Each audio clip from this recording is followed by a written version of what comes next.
Assalamualaikum warahmatullahi wabarakatuh. Halo anak-anak kelas 8, ketemu lagi sama Ibu di pelajaran IPS. Untuk materi kelas 8 hari ini, Ibu akan menjelaskan tentang interaksi antar negara ASEAN. Faktor-faktor pendorong interaksi antar negara ASEAN. Nah, sebelum ke faktor-faktor pendorong interaksi antar negara ASEAN, kalian tahu nggak Indonesia itu ada di benua apa? Benua Asia, ya. Asia mana?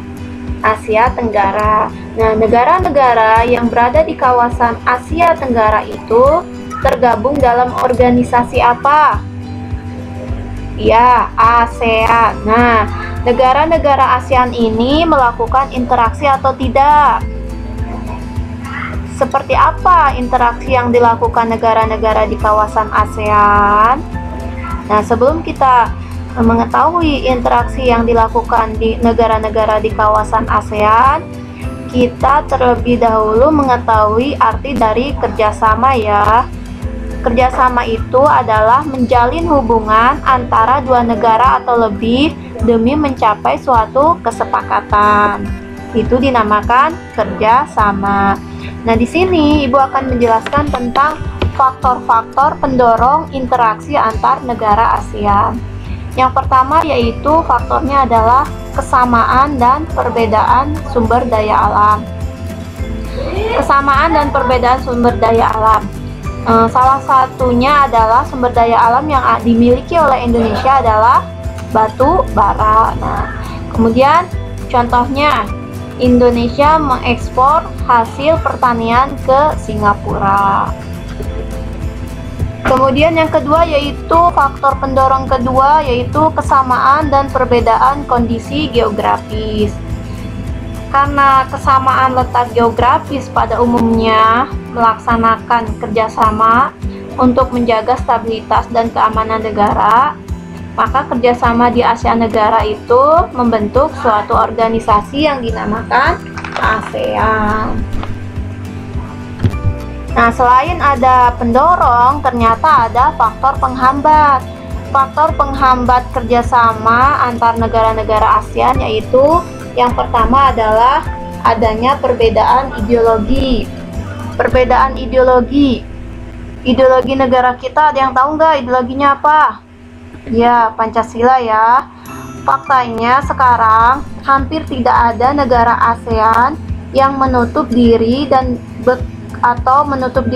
kerjasama antar negara ASEAN, jadi jarang ditemukan. Jadi sekarang itu jarang ada antar negara ASEAN untuk menutup diri atau tidak mau bekerja sama. Tetapi rata-rata sekarang antar negara ASEAN ingin bekerja sama. Jadi meskipun perbedaan ideologi tidak menjadi hambatan untuk melakukan kerjasama, karena kerjasama itu menguntungkan. Yang kedua yaitu faktor penghambatnya adalah konflik peperangan. Konflik dalam negara atau luar negeri itu akan menghambat stabilitas negaranya, sehingga akan menghambat kerjasama. Nah, oleh karena itu, mudah-mudahan di negara ASEAN jangan terjadi perang, ya, karena akan merugikan negara. Yang ketiga adalah kebijakan protektif. Misalnya, tidak menerima impor hasil pertanian dari negara lain. Nah, tidak menerima impor hasil pertanian dari negara lain itu juga menjadi penghambat kerjasama. Yang keempat yaitu perbedaan kepentingan negara. Nah, tiap-tiap negara itu pasti memiliki kepentingan yang berbeda-beda, ya.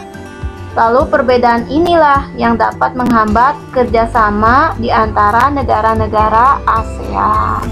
Itu adalah faktor penghambat kerjasama. Kemudian apa sih, Bu, tujuannya kerjasama antar negara ASEAN? Tujuannya yaitu yang pertama meningkatkan ekspor impor, yang kedua mempercepat pembangunan nasional, yang ketiga membebaskan negara dari keterbelakangan ekonomi, yang keempat memelihara perdamaian dunia.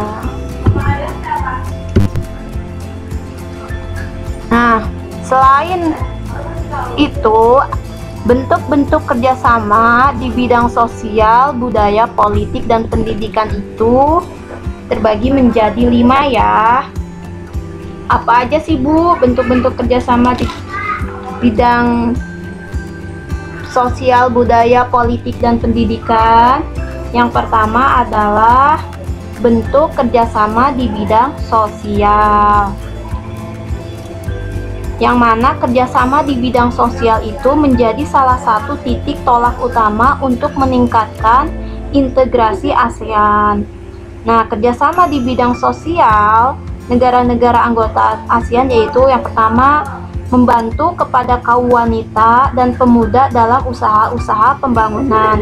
Kemudian, pengembangan sumber daya manusia. Kemudian, peningkatan kesejahteraan. Terus, program peningkatan kesehatan atau makanan dan obat-obatan. Nah, itu termasuk bentuk kerjasama di bidang sosial. Kemudian yang kedua yaitu bentuk kerjasama di bidang politik dan keamanan.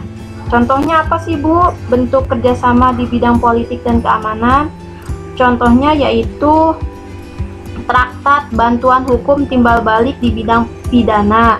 Kemudian adanya konvensi ASEAN tentang pemberantasan terorisme. Kemudian ada juga pertemuan para menteri pertahanan yang mana bertujuan mempromosikan perdamaian dan stabilitas kawasan melalui dialog serta kerjasama di bidang pertahanan dan keamanan. Nah, itu merupakan contoh-contoh bentuk kerjasama di bidang politik dan keamanan. Ada lagi nggak sih contohnya yang lain? Bentuk kerjasama di bidang politik dan keamanan ada ya. Misalnya penyelesaian sengketa Laut Tiongkok Selatan. Kemudian kerjasama di bidang hukum, bidang imigrasi, dan kekonsuleran serta kelembagaan antar parlemen. Kemudian yang ketiga yaitu bentuk kerjasama di bidang ekonomi. Contohnya apa sih Bu bentuk kerjasama di bidang ekonomi? Contohnya pendirian pabrik pupuk urea di Indonesia. Kemudian proyek vaksin di Singapura. Kemudian apalagi pendirian pabrik tembaga di Filipina.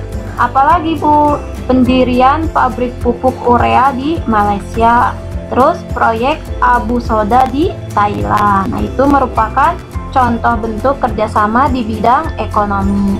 Lalu yang keempat, bentuk kerjasama di bidang pendidikan. Nah, kalau di bidang pendidikan apa sih Bu contohnya? Contohnya misalnya pembentukan kelompok peneliti antar negara. Itu di bidang pendidikan ya. Terus sinkronisasi standar ijazah antar negara anggota ASEAN. Kemudian contoh yang lain, peningkatan kualitas sumber daya manusia negara anggota ASEAN agar mampu bersaing baik di tingkat regional maupun internasional. Selain itu apalagi Bu? Peningkatan ilmu pengetahuan kalangan pemuda ASEAN melalui pertukaran pelajar antar anggota negara. Nah, itu merupakan contoh-contoh bentuk kerjasama di bidang pendidikan. Nah, yang terakhir yaitu bentuk kerjasama di bidang budaya. Ada yang tahu nggak contoh bentuk kerjasama di bidang budaya? Nah, contohnya seperti apa sih? Yang pertama, contoh bentuk kerjasama di bidang budaya, yang mana kerjasama ASEAN di bidang budaya ini ditangani oleh dua komite tetap ya, yaitu Komite Kebudayaan dan Penerangan atau Komite Teknologi dan Ilmu Pengetahuan. Contohnya seperti apa? Yaitu yang pertama, pertukaran acara radio dan televisi antar negara-negara ASEAN. Nah, itu merupakan bentuk kerjasama di bidang budaya. Apalagi sih Bu contohnya? Contohnya penyelenggaraan pesta olahraga 2 tahun sekali melalui Asia Games ya. Terus yang apalagi sih Bu contohnya? Contohnya penyelenggaraan festival film ASEAN. Nah, contohnya yang lain apa? Penandatanganan kesepakatan bersama di bidang pariwisata ASEAN atau disebut ASEAN Tourism Agreement ATA. Itu merupakan contoh-contoh dari bentuk kerjasama di bidang budaya. Nah, dari situ udah kan, udah jelas ya buat anak-anak semua. Contoh dari mulai bentuk kerjasama di bidang sosial, bentuk kerjasama di bidang politik dan keamanan, bentuk kerjasama di bidang ekonomi, bentuk kerjasama di bidang pendidikan, dan bentuk kerjasama di bidang budaya.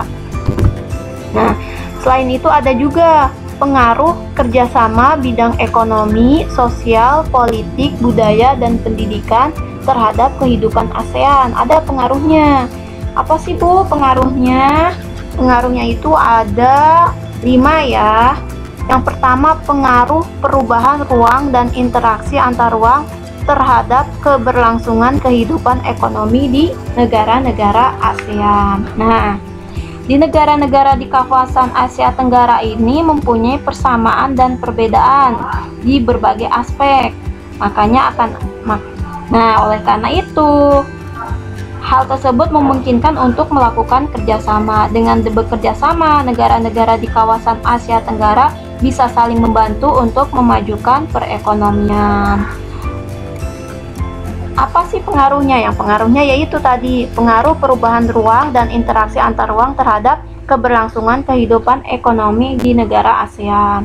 Yang kedua, pengaruh perubahan ruang dan interaksi antar ruang terhadap keberlangsungan kehidupan sosial di negara-negara ASEAN. Yang ketiga, pengaruh perubahan ruang dan interaksi antar ruang terhadap keberlangsungan kehidupan budaya di negara-negara ASEAN.